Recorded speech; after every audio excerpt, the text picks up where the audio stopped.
We actually put within this timeline. We put some silly stats for a laugh when we're putting it together.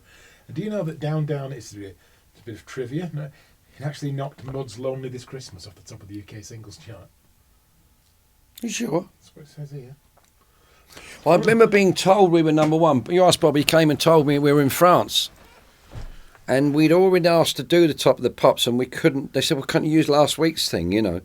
And they were being antsy at the time. They said, well, no, we want you there, you know. And we couldn't be there because we were in France, touring in France.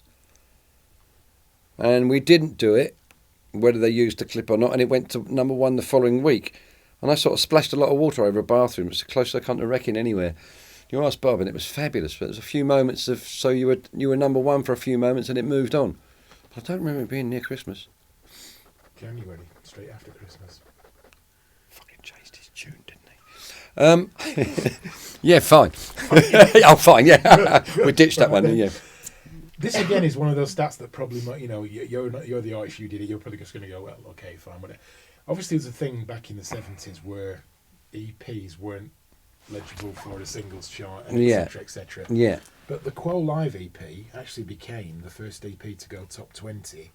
And that was the Magical Mystery Tour in 1967. Discussion between me and Colin Johnson at the time, and we were thinking of looking for something, and you still are. We still have these things. So you're trying to find some other, because I said it's so much about marketing and whatever else. I've got to find an angle. You've got to find, even with this, you've got to try and find an angle to where is it, what can we, and that we were looking for an angle. So we can't just put another single out. And I think we were coming up to our 13th anniversary. Yes, I think it was. And he said, what about an EP? Wouldn't that be blinding? And we had to check where it's eligible for charts and so on and so on and so on. But that to us was like, because we'd grown up with EPs, they were marvellous. Didn't have to spend all that money on an album or get those daft tracks. You might have had a few deadies in there. On an EP, you're less likely to get deadies. And I think it was a live EP. I can't remember if it was a live EP.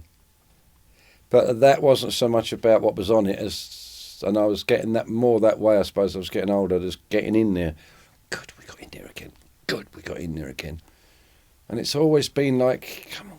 Except for now, I'm thinking, well, where am I going next? Oh, shit. Funeral, isn't it? Shh. I'm not having a Catholic funeral, I've told you. 13th anniversary year. I'd like to take you back to an airport in Vienna. Oh, fuck. And John Coughlin says, if anyone's ever been happy, when we did his interview, he said, I decided to travel with the tour crew, so I was all right. Why weren't you all right? We decided to... Well, he decided to fly. I'm not sure if we were supposed to go by road. We decided to fly. I'm sure it was Stuttgart to Vienna or something like that. And we were having quite a nice day because, there were no luggage. Not long been back from the States and got used to the security business going on.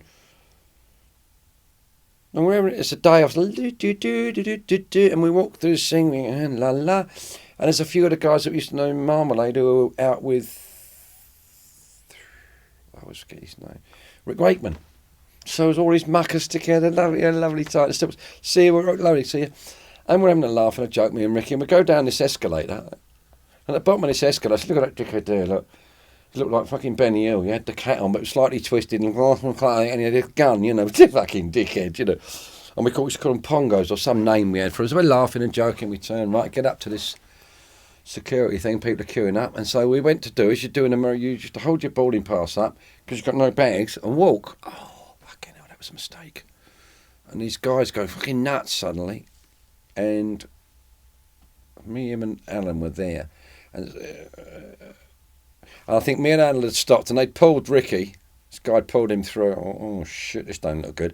And they pulled this curtain, and he's saying they're poking me about in here, you know.